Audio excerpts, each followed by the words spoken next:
Hello, my name is Peter Kompolschek. I am convener of WG3 in Center C442. Besides being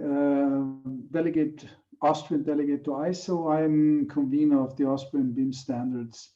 And together with my colleague Manfred Huber, who is a member of the WG3, he's, as you can read, leader of the CENTR 17439 guideline, and he's convener of the Swiss BIM standards, and he's working at the University of Applied Sciences in northwestern Switzerland.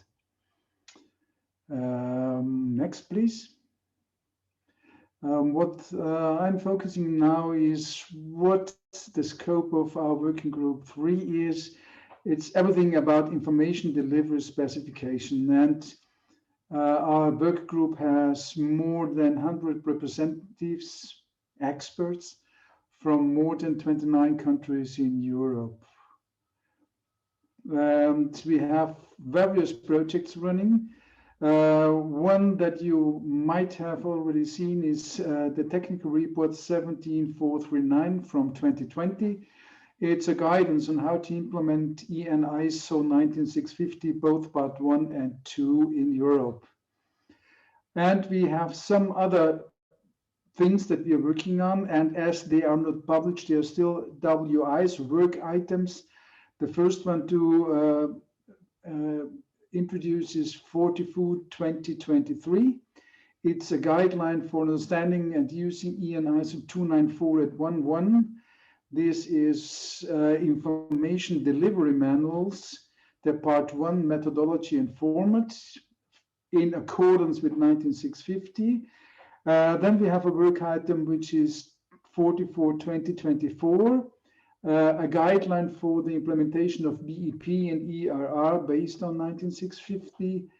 And then we have something that's very new for our group. That's a preliminary work item. So this is even more new than the other ones.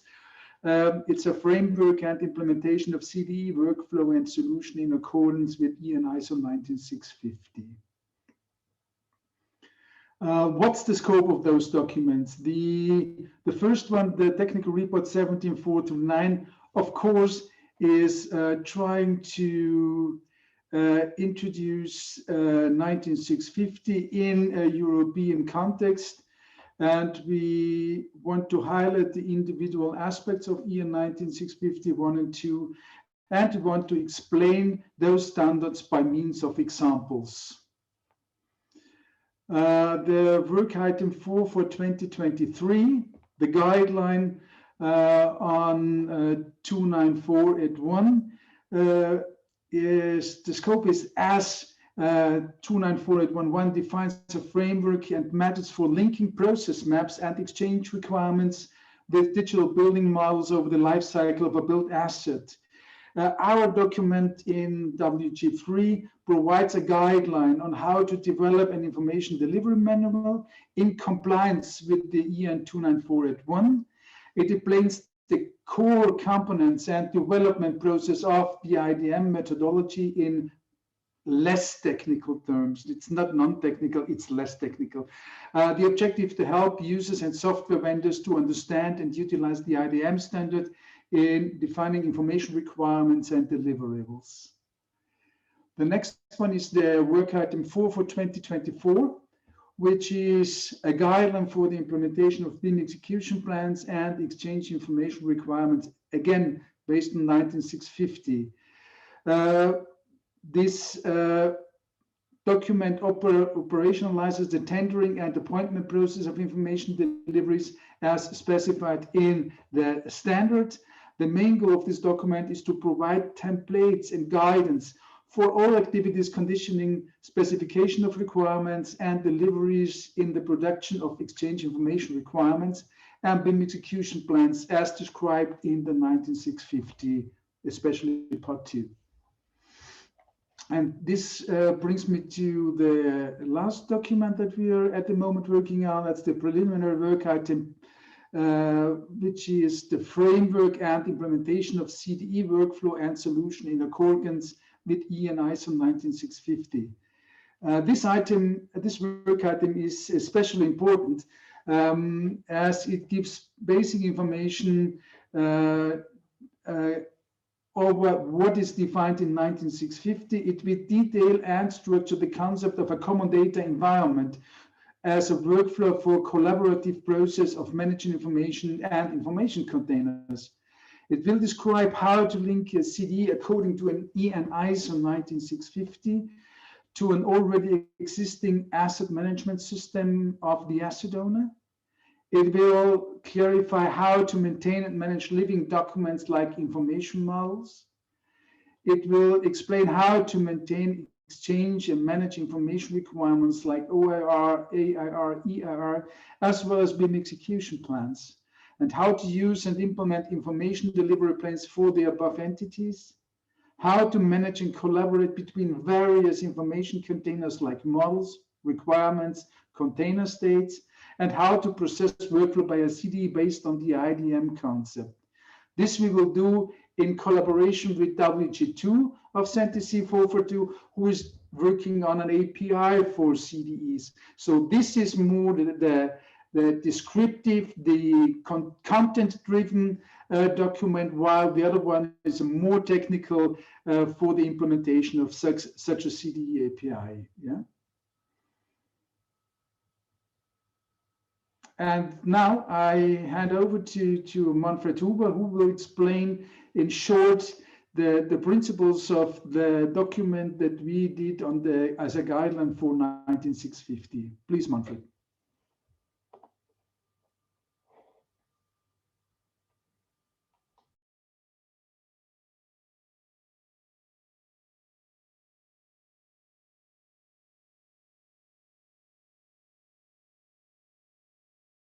Manfred, you are muted.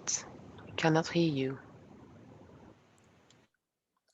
Thank you, Peter, for the overview of what is WG3 CENTEC 44 BIM doing. In the second part of our presentation, we will have the focus on the guidance on ISO 19650 and ISO 19650 itself. I think it's important to know that ISO 19650 is a framework for information management using building information modeling, and therefore ISO 19650 provides us recommendation for a framework to manage information, including exchanging, recording, versioning, and organizing for all actors. And I think it's really important because it's a basis for a common understanding between all stakeholders regarding the information exchange during the whole life cycle of any built asset. The main function. On the one hand, we have the appointing party. The appointing party is the receiver of the information concerning works, goods, or services from a lead appointed party. And on the other hand, we have the appointed parties, and the appointed parties are led by the lead appointed party who provides information concerning works, goods, or services. And back to the appointing party, an appointing party has a need for specific information for a specific purpose at a defined point in time. And to that specific need or purpose, requirements are belonging. And on the other side, we have the appointed parties and the lead appointed parties, and they are delivering specific information at a specific time back to the appointing party, which is receiving this information. How could that work? As I explained before, we have the appointing party and the lead appointed party. And to the lead appointed party, they are belonging appointed parties, and together they are a task team. Important to know is that the appointing party and the lead appointed party with its appointed party, they are one project team. And the second important thing is that's important to know that it's something to do, it has only to do with information management. It has nothing to do with a formal appointment between all these parties. And the view we have here with A as an appointing party and B as a lead appointed party and the appointed parties is a view at a specific phase of a project. That could be, for example, the project phase, but we have also a construction phase, an operational phase, and in that case, the lead appointed party can change. It's important to adapt that concept to the scale and complexity, and in that way you can use it for all kinds of projects, but you have to tailor it. We have a small example. It's a typical example. It's an example where EN ISO 19650 seems too much effort. It's an example with a small residential building, and the architect has a classic project management role, and the client there is not aware of EN ISO 19650.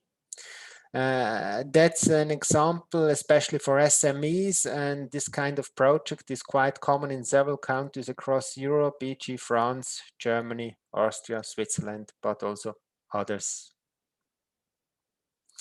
Here we have the client, and the client is not aware of EN ISO 19650 and is also not able to specify the information requirements.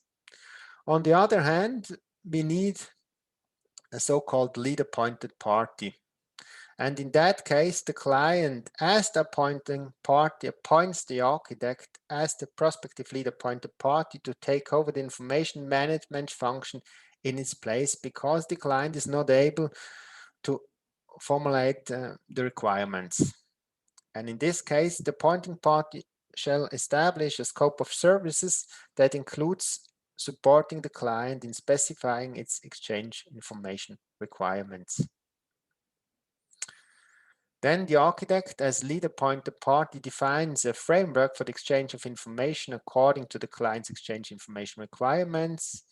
And the architect used this framework for the exchange of information within the design team, and that means including structural and MEP engineers and contractors. And the engineers and contractors are appointed parties, and together with the architect, they are one delivery team. I come to the conclusion, to the summary. W3 focus is information delivery. First documents are already published, and there is more to come in the near future. And our goal is to support a common understanding for collaborative working and information management over the whole life cycle of any built asset. Thank you.